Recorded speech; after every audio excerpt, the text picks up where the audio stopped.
Hello. Ayun, guys. After nung naasimbolo natin itong laptop na ito,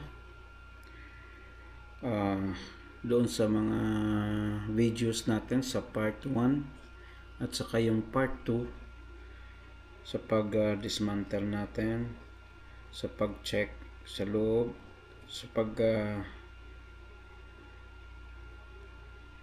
pag-check ng battery, tapos sa pag-reset ng kanyang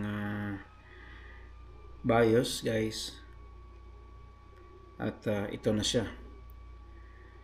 So actually ilang beses natin siyang tinry na i-reformat, different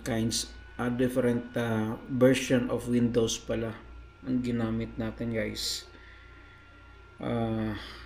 At saka parang ma-disappoint na ako dito. Sabi ko nga, susurrender na ako, guys, dahil nga nung una ininstall ko siya ng Windows 10 Professional 64-bit. Na-format siya after ng initialization ng system. Okay, guys. Tapos pag nag-open na siya, mag-connect ako sa Wi-Fi.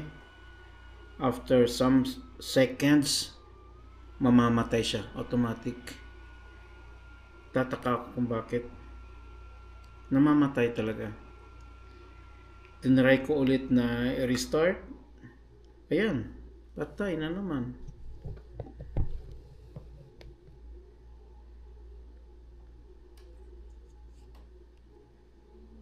Patay na naman.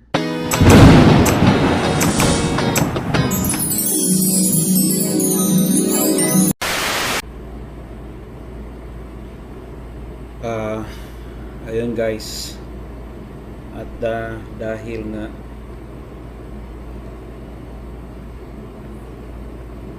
sa overheating issue na tayo ngayon, sa ngayon ay hindi pa ako makapagbigay ng final conclusion ko kung ito ba ay mareremedyohan pa o hindi. So I need more time, siguro mga 2 o 3 araw. Maghahanap pa ako ng ibang options pa kung paano ito mapapagana.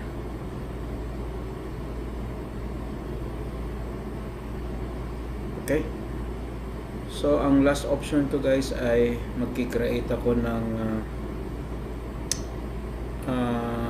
Windows 7 bootable USB drive para i-install dito. I-reformat natin siya sa Windows 7. Ibabalik natin siya sa kanyang default operating system. Yan kasi ang kanyang default operating system, Windows 7. Yan, papakita ko sa inyo. Yan, guys, this is Core i5. Yan ang kanyang default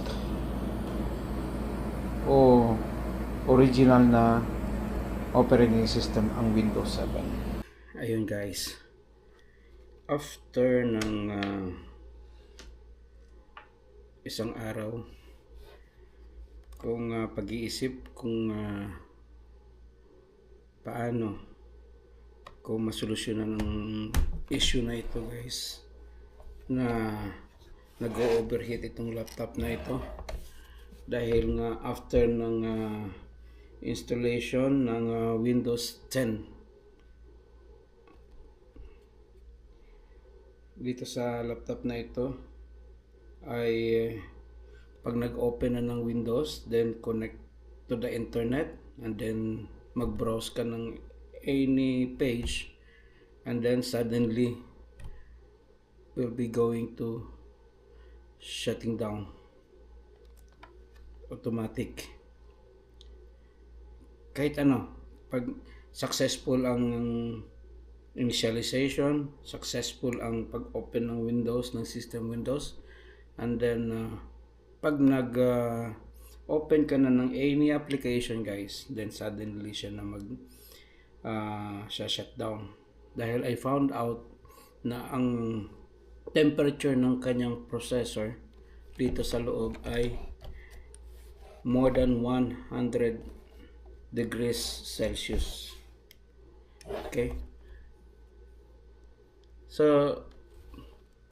ang naging second step o next step ko dito ay nag-create ulit ako ng bootable USB drive na Windows 7. Dahil nga ay ang original na operating system nito ay Windows 7. Actually, ito ay old generation na siya, previous generation ng laptop. Although siya ay Core i5, but then nasa fourth generation lang yata siya guys. So then na-format ko siya sa Windows 7 at saka try na natin buksan siya ngayon after reformatting and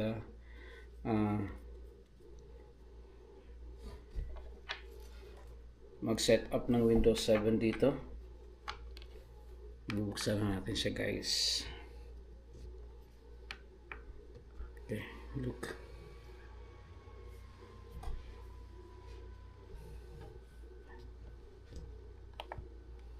Yan. Starting Windows 7. Nakakamiss ang Windows 7. Yan ang startup logo niya. Nakakamiss ang startup logo ng Windows 7. Lalo na siguro yung Windows XP. Kailangan, babalik pa ba tayo sa old age? Sa ice age, kumbaga. Actually, hindi na compatible. Wala nang gamit. Ayan, Windows 7 Ultimate. So, papakita ko sa inyo guys ang kanyang performance.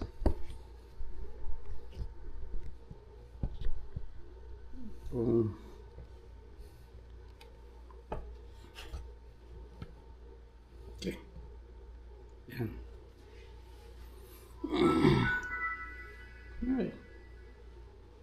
Nakakamiss ang logo ng Windows 7. Nakakamiss ang startup beeping sound.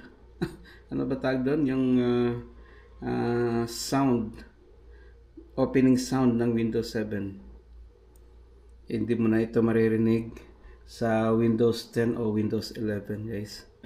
So meron tayo ditong application guys para sa pag monitor ng kanyang temperature. Core Temp. Yan, sa Core Temp siya. Nag-download ako nito. Ngayon, nakapag-register tayo dito. Makikita nyo rito, guys, ang kanyang monitoring, temperature monitoring. Ayan. Nasa 61 o 46 to 65 degrees Celsius. Minimum 46 and maximum 65. So, this is acceptable, guys. Ito na yung almost standard CPU temperature niya. Ayan, makikita nyo dito. Clear ba? 46. Maximum is 65. The average is 53 degrees. So, ayan. Successful, guys. Successful na ang pag-set up natin itong laptop na ito. Kahit babae medyo meron siyang major problem, at least successful tayo guys. Nahanapan natin siya ng solusyon. Nga lang, pagtatsagaan na lang ito sa Windows 7. At least nakapag-stream ka ng social media dito, edit ka, tsaka create ng documentation mo, office works, okay na yan. Ang mahalaga nagagamit pa itong unit na ito, guys. Okay, and that's it. Yun lang, and maraming salamat, guys, sa inyong panunod. Pasensya na at medyo napahaba ng konti itong pag-process ng maintenance natin sa unit na ito, guys. Pero at least kahit papano, hindi man 100% ang pagbigay ko sa inyo ng maintenance details nitong unit na ito, guys. Pero at least nakapag dala ko sa inyo ng konting idea lang at saka konting information lang about sa case ng unit na ito, guys. Okay? So maraming salamat sa inyong panonood. At kung nagustuhan nyo itong presentation na ito, guys, sana naman ay manghingi ako sa inyo ng konting pabor na mag-subscribe at i-share ninyo ang video na ito, guys. Okay? Bye-bye!